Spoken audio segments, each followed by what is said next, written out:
Assalamualaikum warahmatullahi wabarakatuh.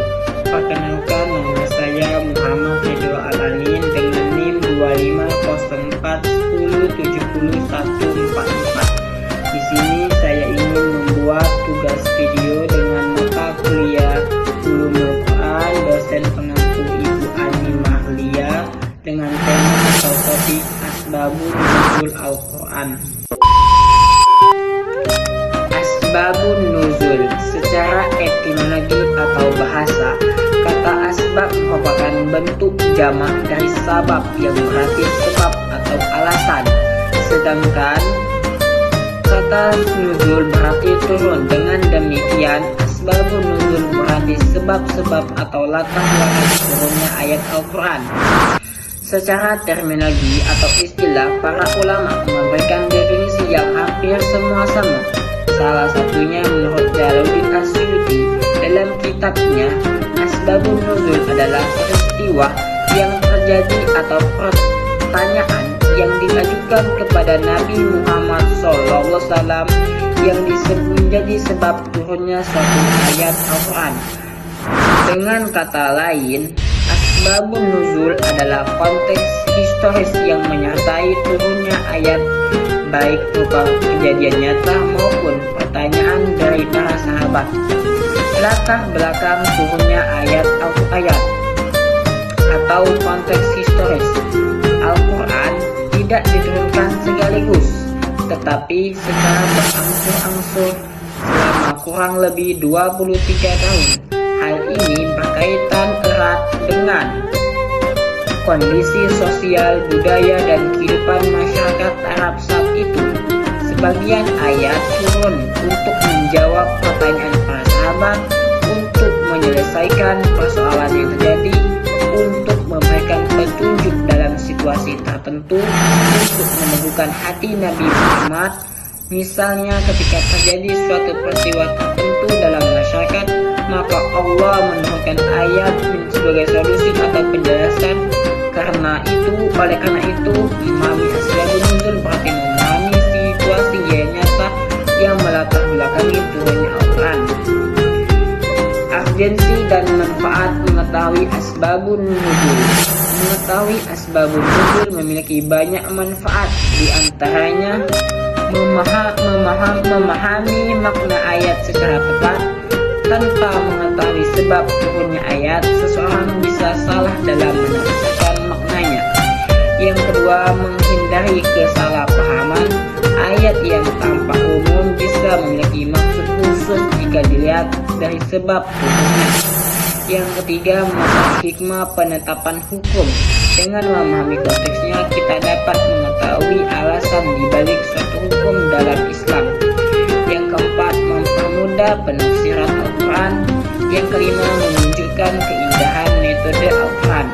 Macam-macam asbabun nuzul berdasarkan bentuknya. Yang pertama, sebab berupa peristiwa atau waktu. Ayat turun karena suatu kejadian nyata seperti konflik, peperangan, atau masalah sosial. Yang kedua, sebab berupa pertanyaan atau soal. Ayat turun sebagai jawaban atas pertanyaan yang diajukan kepada Nabi Muhammad berdasarkan hubungan sebab dan ayat. Yang pertama, satu sebab satu ayat. Satu peristiwa menyebabkan turunnya satu ayat tertentu. Satu sebab beberapa ayat. Satu kejadian melahirkan beberapa ayat sekaligus. Yang ketiga, beberapa sebab satu ayat. Satu ayat bisa turun untuk beberapa peristiwa yang menjadi samaan. Yang kelima, contoh-contoh asbabun nuzul adalah larangan hama atau minuman keras. Larangan hama turun secara bertahap. Pertama, penjelasan dampak dalam Quran surah Al-Baqarah ayat 219 yang berbunyi, Bismillahirrahmanirrahim. Yas'alunaka 'anil khamri wal maisir qul fihima ismun kabiru wa manafi'u lin-nas wa ismuhuma akbaru min naf'ihima wa yas'alunaka maiza yunfiqun qulil afwa kadzalika yubayyinullahu lakumul ayati la'allakum tatafakkarun. Shadaqallahul azim. Yang artinya, mereka bertanya kepadamu tentang khamr dan judi, katakanlah pada keduanya terdapat dosa besar dan beberapa manfaat bagi manusia, tetapi dosanya lebih besar daripada manfaatnya. Tahap kedua, larangan saat sholat. Dalam Al-Quran An-Nisa ayat 43 yang berbunyi, Ya ayyuhallazina amanu la taqrabus sholat wa antum sukara hatta ta'lamuna ma taqulun, yang berarti wahai orang-orang yang beriman, janganlah kamu sholat dalam keadaan mabuk sampai kamu sadar apa yang kamu ucapkan. Tahap ketiga adalah pengharaman total dalam Quran surah Al-Maidah ayat 90 yang berbunyi, Bismillahirrahmanirrahim, Ya ayyuhallazina amanu innamal khamru wal maisir wal absar wal azlamu rijzum min amali syaitan fajtanibu la'allakum tuflihun. Shadaqallahul azim, yang artinya, wahai orang-orang yang beriman, sesungguhnya minuman keras, berjudi, berhala dan mengundi nafsu dengan anak panah adalah perbuatan keji dan termasuk perbuatan setan, maka jauhilah perbuatan itu agar kamu beruntung. Sumber dan cara mengetahui asbabun nuzul.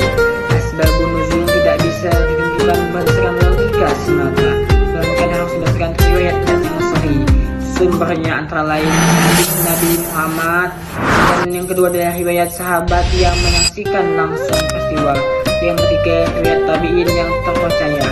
Salah satu kitab yang terkenal dalam bidang ini adalah karya Ali bin Ahmad Al-Wahidi berjudul Asbabun Nuzul. Yang selanjutnya adalah kaidah penting dalam memahami Asbabun Nuzul. Dalam ilmu tafsir terdapat kaidah penting, al-ibrah bi umum, al-lafz al-labi khusus al-sabab. Artinya yang menjadi pegangan adalah keumuman lafaz, bukan kekhususan sebab. Penjelasannya, walaupun ayat turun karena peristiwa tertentu, hukum yang terkandung dalam ayat tersebut tetap berlaku umum selama tidak ada dalil yang membatasinya. Hikmah diturunkannya ayat dengan asbabun nuzul.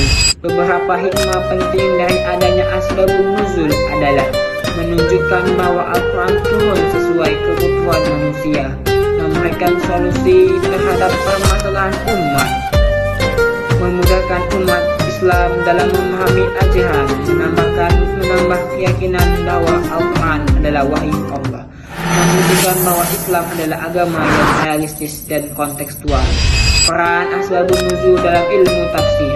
Dalam ilmu tafsir, asbabun nuzul memiliki peran yang sangat penting karena menjadi dasar dalam memahami konteks ayat, membantu mufasir dalam menentukan makna yang tepat, menghindari penafsiran yang keliru atau menyimpang. Ulama tafsir seperti Ibnu Katsir yang sering menggunakan riwayat asbabun nuzul dalam menjelaskan ayat Al-Quran. Kesimpulan, asbabun nuzul merupakan ilmu yang membahas sebab-sebab turunnya Al-Quran, baik berupa peristiwa maupun pertanyaan. Ilmu ini sangat penting untuk memahami Al-Quran secara benar dan mendalam. Dengan mengetahui latar belakang turunnya ayat Al-Quran, umat Islam dapat menghindari kesalahpahaman dalam memahami makna serta mampu mengamalkan ajaran Al-Quran secara tepat dalam kehidupan sehari-hari. Mungkin cukup sekian yang dapat saya sampaikan. Wassalamualaikum warahmatullahi wabarakatuh.